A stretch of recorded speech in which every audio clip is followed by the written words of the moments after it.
Welcome to the Ultimate Sports Blog Podcast. Today is Tuesday, October 23rd, 2018. Today I'm going to recap last night's Monday Night Football game between the Giants and the Falcons. Go over a big trade in the NFL yesterday. NBA, NHL.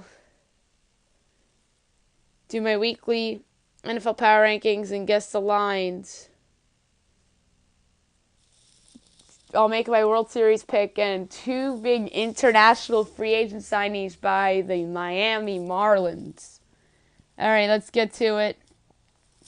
Last night, the Falcons defeated the Giants 23-20. This was a game where the Giants made some interesting coaching decisions that did not pay off, and that's what ultimately cost them this game. As they dropped to 1-6, Atlanta improves to 3-4.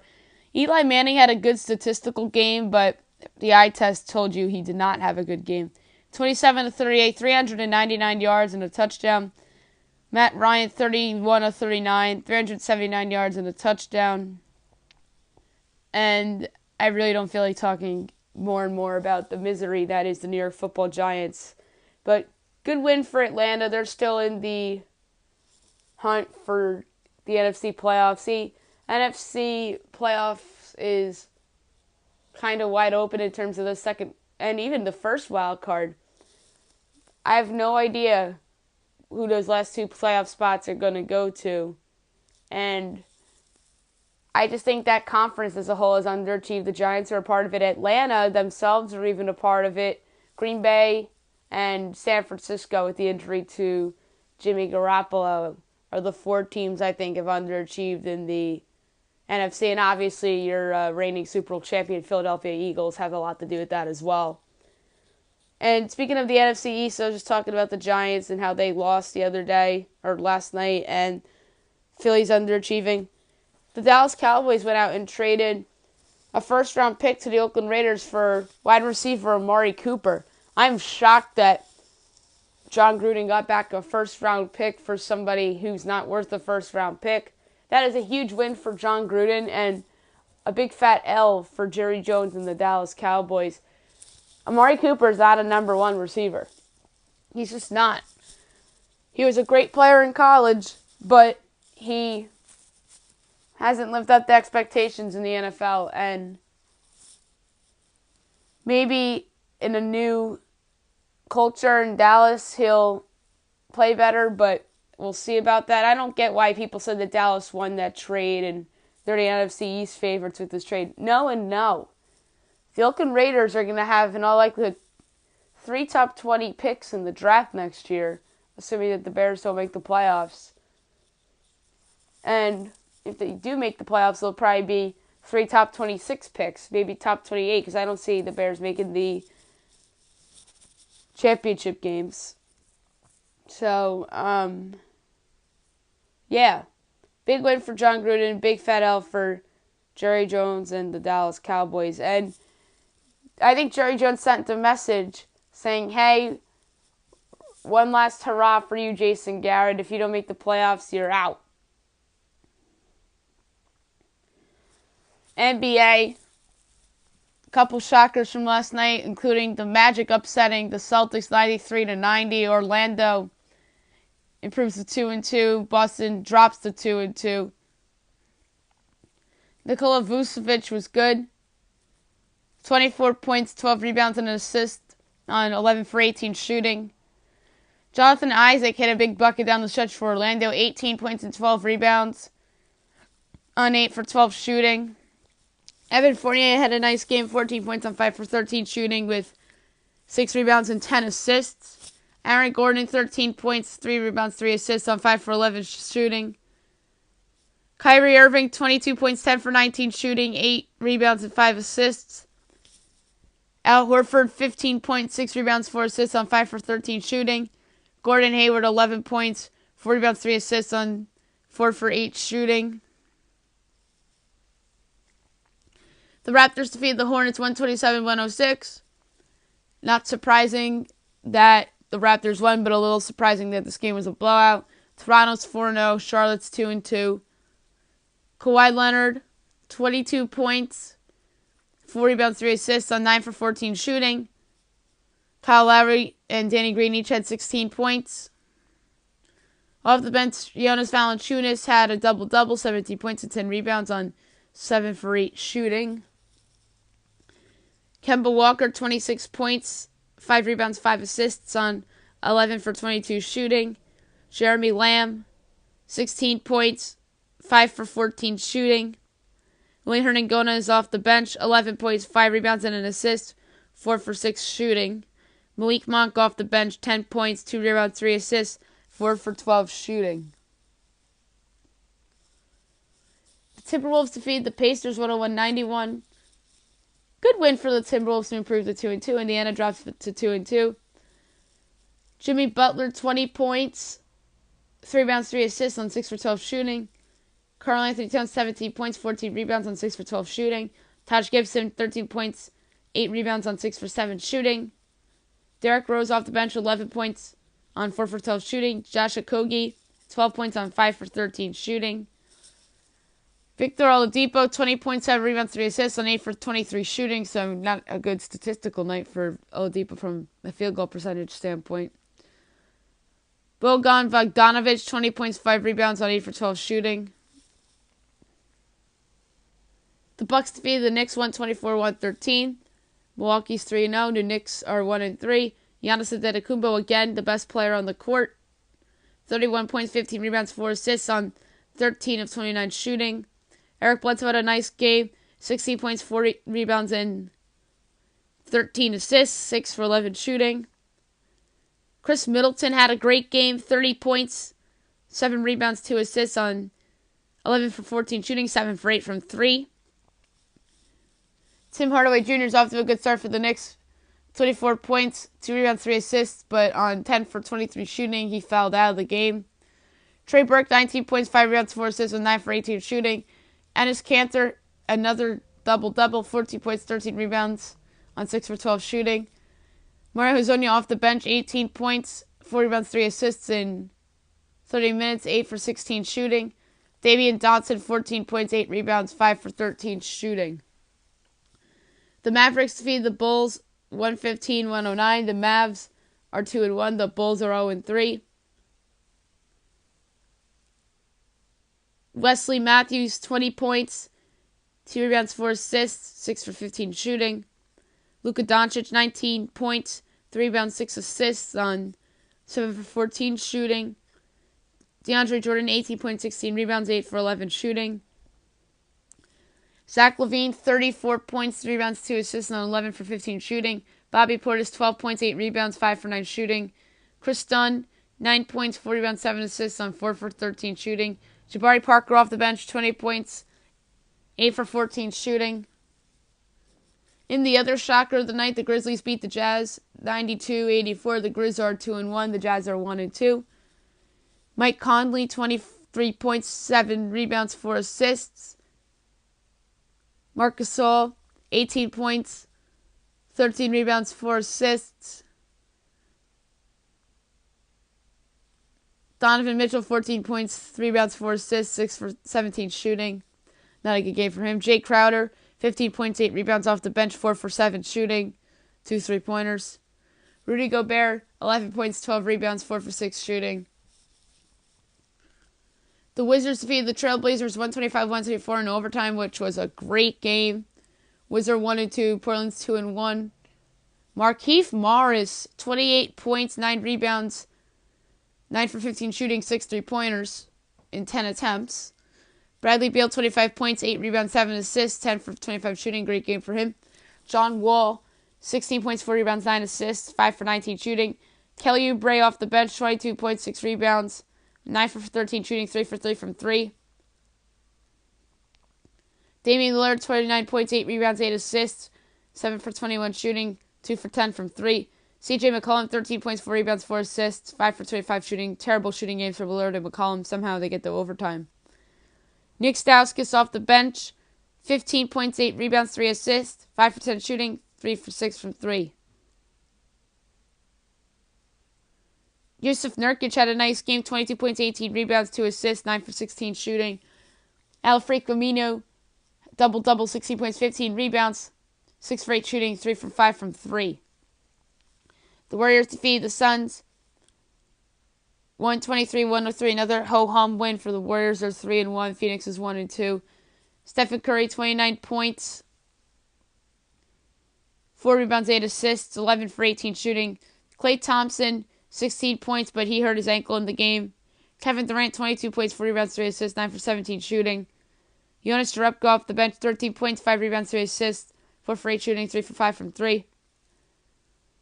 Devin Booker, 28 points, 5 rebounds, 6 assists, 11 for 21 shooting, 9 attempts from 3, 3 makes.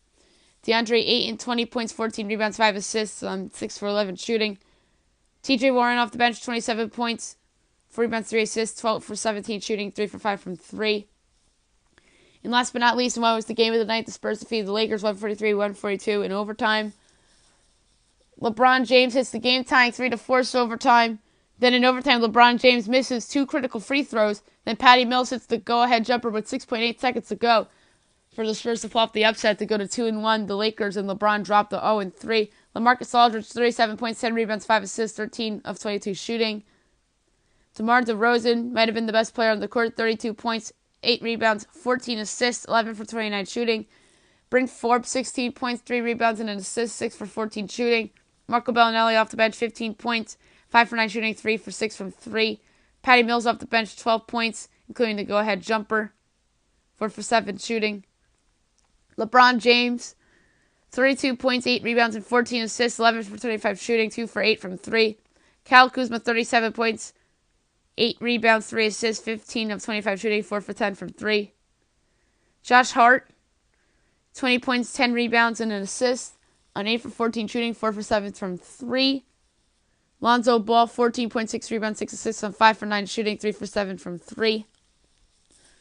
JaVale McGee, 16 points, 8 rebounds, 7 for 13 shooting. Tonight's slate, you only have 3 games. 7 o'clock on NBA TV, the 76ers and the Pistons from Detroit. 8 o'clock, Clippers-Pelicans. 9 o'clock, Kings-Nuggets. NHL, only 4 games on the slate. Last night, the Avs defeated the Flyers 4-1. The Avs are 6-1-2. The Flyers are 4-5. Number 1 star of the game with a goal and assist, Gabriel Landeskog. The number 2 star of the game with 2 goals is Mikko Rantanen. Number 3 star of the game with a goal, Nolan Patrick. The Hurricanes defeated the Red Wings 3-1. The Canes are 5-3-1. Detroit's 1-6-2. Number 1 star of the game with a goal, Justin Falk. The number 2 star of the game with 36 saves on 39 shots, Jimmy Howard. Number 3 star of the game with a goal, Michael Furlan. The Jets defeated the Blues 5-4 in overtime. They came back from a big deficit. The rally, good for the Jets. They're 6-2-1. The Blues are 2-3-3. Number 1 star of the game with 2 goals and 2 assists, Mark Sheffley. Number 2 star of the game with a goal and 2 assists, Ryan O'Reilly. Number 3 star of the game with a goal, Jacob Trouba, who scored the overtime winner. The Caps defeated the Canucks 5-2. The Caps are 4-2-2. The Canucks are 5-4. Number 1 star of the game with 2 goals and 2 assists, Alexander Ovechkin. The number 2 star of the game with a goal and 2 assists, John Carlson. Number 3 star of the game with 3 assists, Nicholas Backstrom. Tonight's slate, you have a lot of games. Panthers and the Rangers, Coyotes and the Blue Jackets, Flames and the Canadiens, Bruins, Senators. The first 2 I listed were 7. The last 2 I listed were 7:30. 8 o'clock on NBCSN is a good one. The Sharks and the Predators.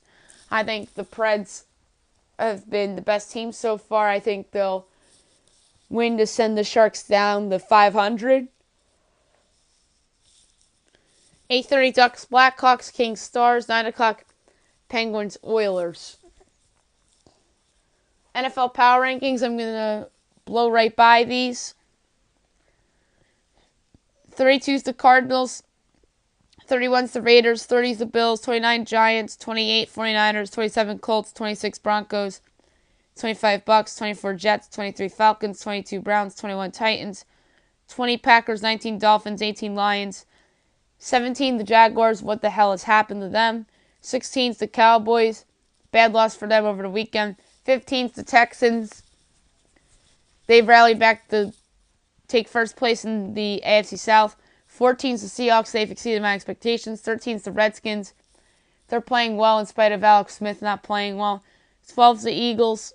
Terrible loss against the Panthers, in which they blew a 17-0 lead in the fourth quarter. 11's the Bears, who have been disappointing the last 2 weeks. Good opportunity for them to bounce back this week against the Jets. 10's the Bengals. Terrible loss to the Chiefs over the weekend. They have an opportunity to bounce back next week against the Bucs. 9's the Panthers, who had a great win at Philadelphia. 8's the Steelers. They're coming off the bye this week. 7's the Ravens, who look like the front runners in the AFC North right now. 6 is the Chargers, who has been quietly playing really good football.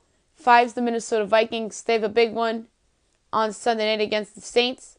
4's the Patriots. 3's the Saints. Talked about the Saints a little bit. They got away with the win there, courtesy of a Justin Tucker mixed extra point, or else they'd probably lose that game.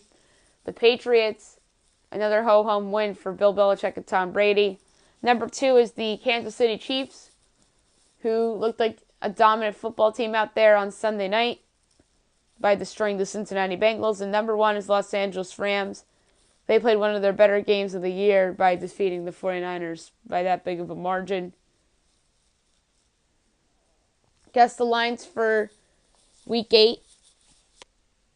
I'm going to start with Thursday night.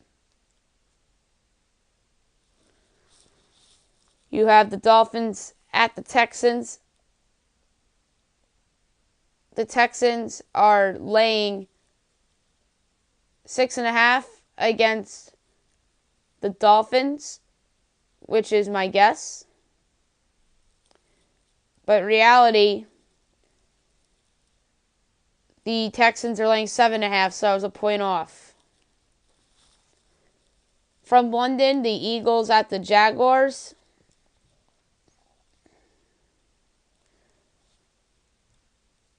I have the Eagles laying 4 points in London against the awful Jacksonville Jaguars. And the Eagles are laying only 3. The Jets at the Bears. I have the Bears -7. The Bears are laying 7. So that was my first correct pick I got on here. You have the Bengals hosting the Buccaneers. I have the Bengals by 4. And the Bengals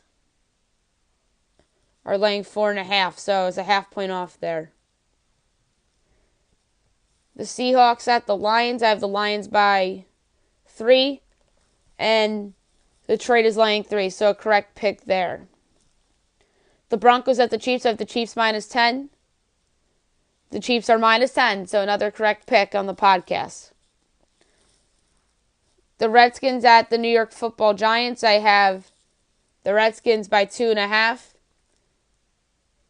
Washington is only laying 1, which I think is disrespectful to the first place Redskins. The Browns are at the Steelers. I have the Steelers by 7.5.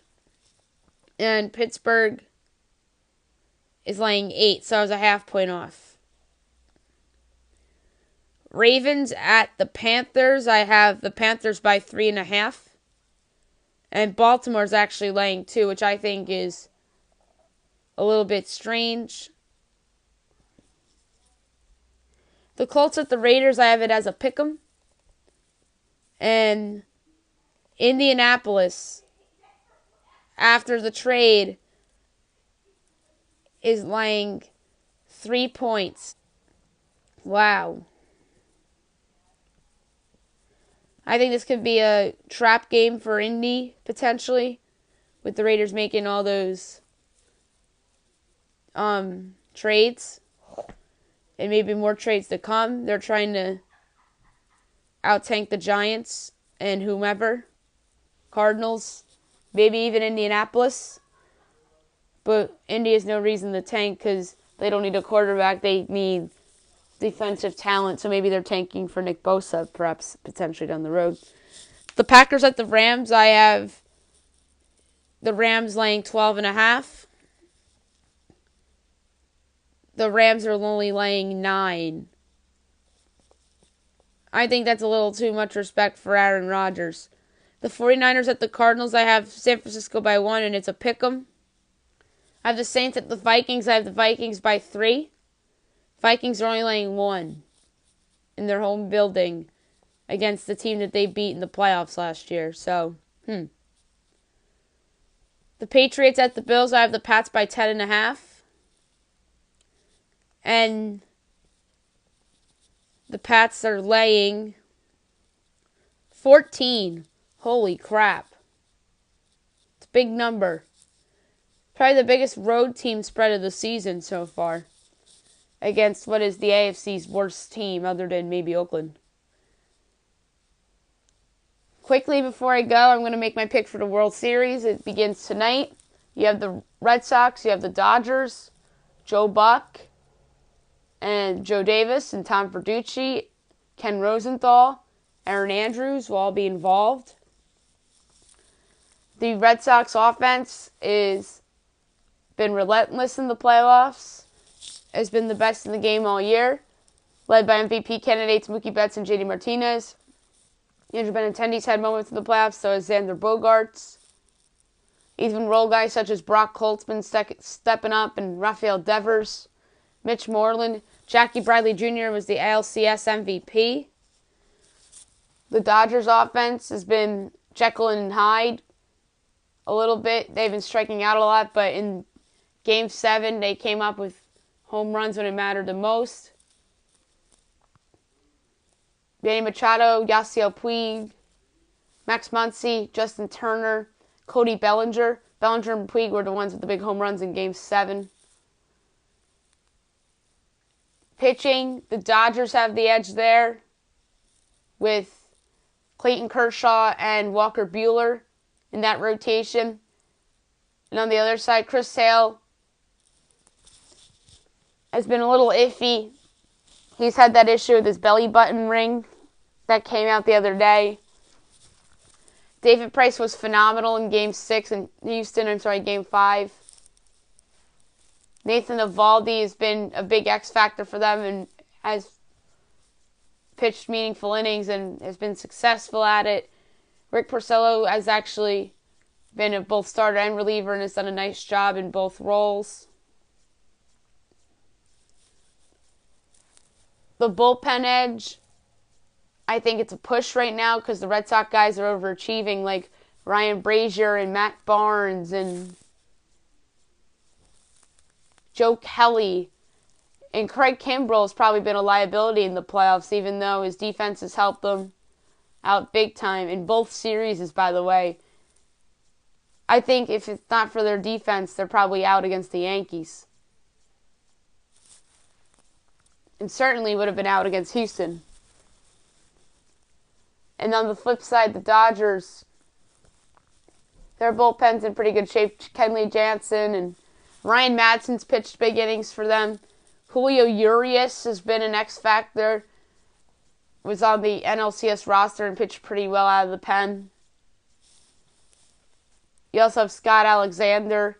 Kenta Maeda's been disappointing out of the pen, but he's had some big game experience with the Dodgers before. Forgot to include Rich Hill in talking about the Dodgers rotation. He's pitched well for them in the postseason. And then Alex Wood's been coming out of the pen too, and he's had some moments too.